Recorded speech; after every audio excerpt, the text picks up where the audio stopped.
Bonjour Monsieur Follet, est-ce que vous voulez vous présenter et présenter votre produit et votre compagnie? Bonjour, oui, je suis Stéphane Follet, je travaille pour la société TEA et nous sommes le distributeur en Europe et au Canada de ce système qui s'appelle FaceLab.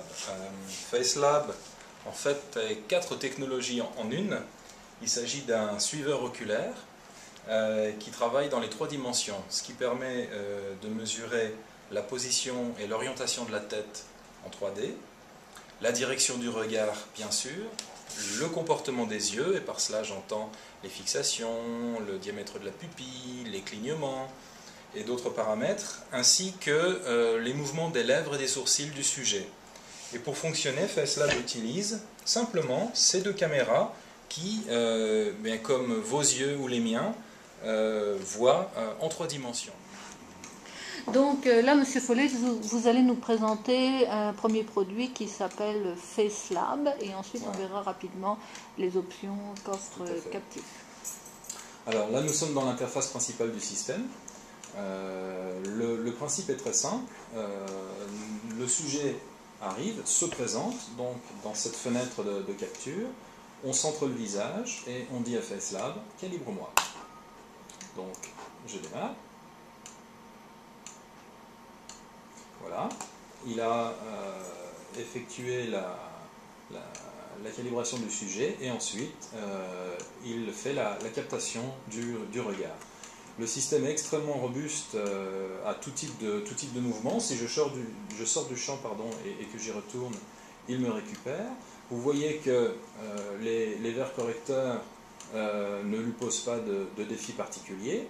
Et j'ai ici un avatar 3D tridimensionnel qui me permet justement de restituer l'information qui est mesurée par le système de manière graphique également pour pouvoir modéliser des situations. Un mot sur cet environnement 3D peut-être. Donc ici je vais pouvoir reconstruire la situation telle qu'elle est dans la réalité de ce qui m'environne. Donc si face à moi il y a un écran d'ordinateur, eh bien je vais pouvoir ici le repositionner à l'échelle en étant très précis, puisque j'ai un repère tridimensionnel sur l'axe des X, des Y et des Z qui correspond physiquement au point équidistant entre mes 2 caméras. Donc dès que j'ai identifié ce référentiel qui est mobile, puisque mes caméras le sont également, je mesure concrètement la distance de l'objet réel et je reporte ces coordonnées tridimensionnelles dans cette interface, ce qui va me permettre de reconstruire l'environnement avec lequel j'interagis. Donc je peux repositionner des plans, des sphères, que je manipule à loisir, donc encore une fois, dans la 3D bien sûr, et ce qui m'amène à créer des environnements. Par exemple, j'ai ici un exemple d'habitacle de véhicule où je rajoute de la texture. Donc, ce qui me permet de mesurer, encore une fois, les interactions de mon sujet avec des objets référents dans l'habitacle. Qu'est-ce que j'ai comme autre exemple ici? Un cockpit d'avion, même chose. Et puis, si, encore une fois, j'interagis avec un écran d'ordinateur sur lequel sont présentés un certain nombre de stimuli, eh bien, je vais vous montrer par la suite le logiciel d'analyse que nous utilisons pour pouvoir récupérer le tracé de l'œil sur la scène observée. Voilà, donc là on est dans la réalité d'un véhicule, le système est embarqué et on utilise une caméra de scène qui va filmer en dynamique la scène extérieure et le point de regard du sujet sur celle-ci, qui est matérialisé par ce petit anneau là que vous voyez. Donc qu'est-ce que je fais? Je tac. Bon, dans l'environnement 3D, je crois qu'on a fait un peu le tour. Je vais me mettre, on peut simplement prendre quelques images si vous voulez en gros. Donc voilà, quand je suis dans mon... Donc là c'est moi qui suis dans ce véhicule où j'interagis avec, enfin dans ce véhicule virtuel bien sûr, où j'interagis avec le tableau de bord, les objets qui m'environnent, je tourne la tête, je tourne les yeux, je sors du champ volontairement et je le réintègre.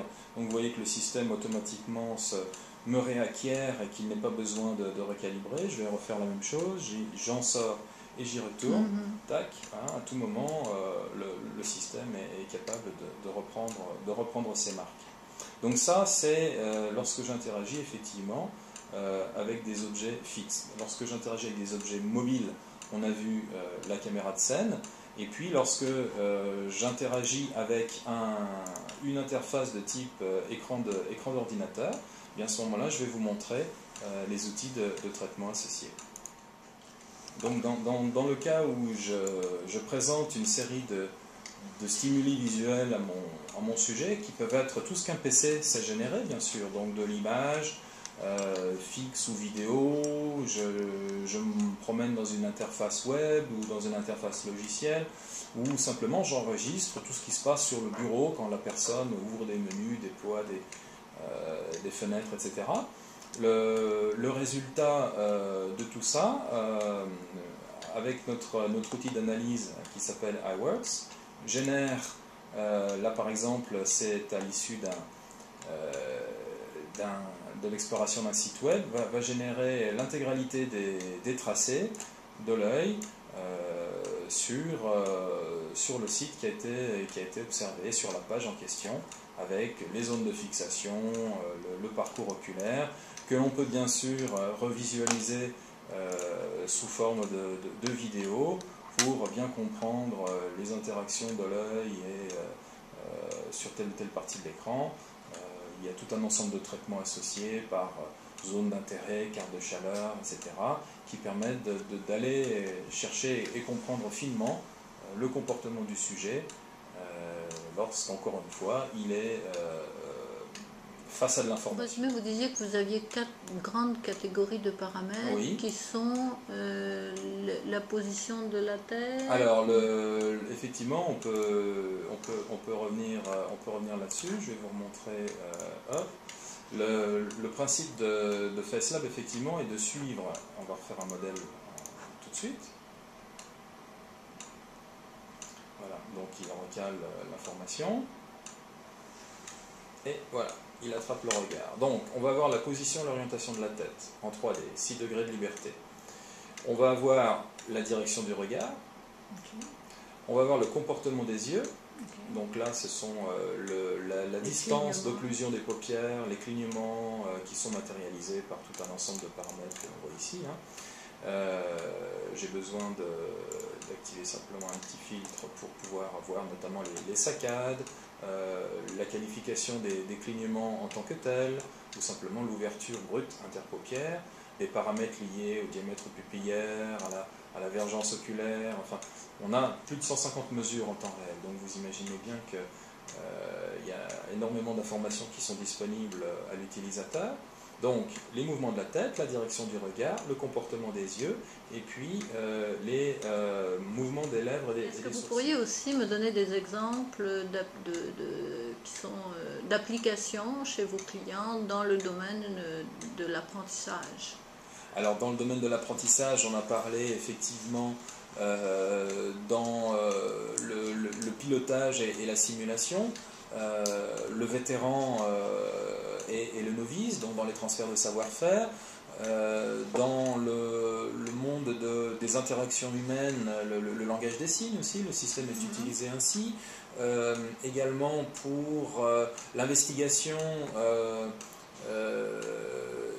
et la formation de personnes ayant des troubles visuels, comment développer des interfaces qui simplifient, et en tout cas qui rendent moins difficile l'accès à l'information visuelle quand une personne a un glaucome ou autre chose. Enfin, il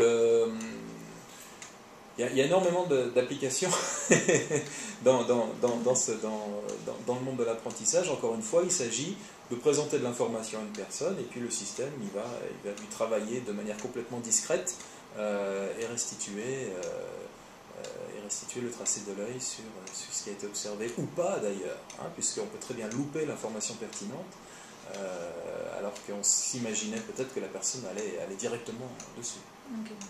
Ok. Ben, je vous remercie.